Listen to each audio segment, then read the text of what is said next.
America's brain drain, the silent crisis while the headlines focus on wars and elections, a quiet disaster is unfolding in the U.S., a mass exodus of its top scientific minds.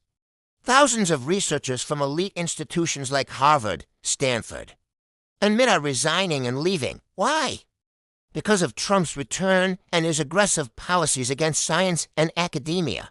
Since he took office again, Trump has cut billions in federal research funding, threatened to strip universities like Harvard of their tax-exempt status, and even accused them of being anti-American for allowing pro-Palestinian protests at the same time. He slashed support for climate research, public health, and scientific institutions like NOAA and NIH, resulting in the dismissal of thousands of researchers, especially foreign-born scientists. He also tightened student and research visas, even deporting some scholars from university campuses over their political views. Enter China.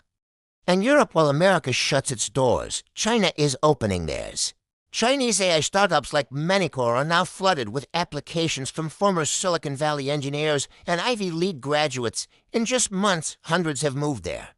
Seeking more freedom and opportunity, take Lin Nan, a world-class chip scientist who left ASML in Europe to return to China.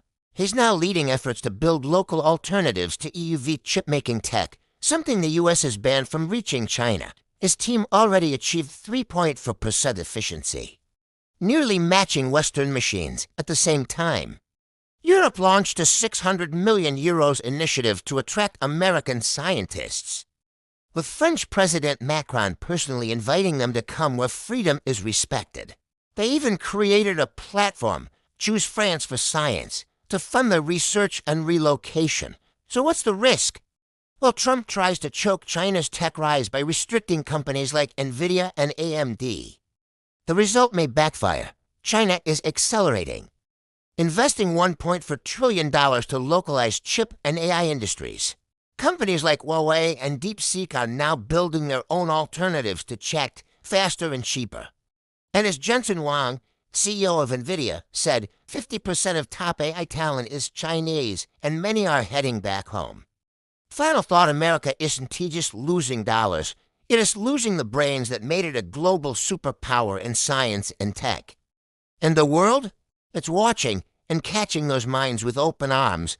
This could be the start of a new scientific era, one not led by America,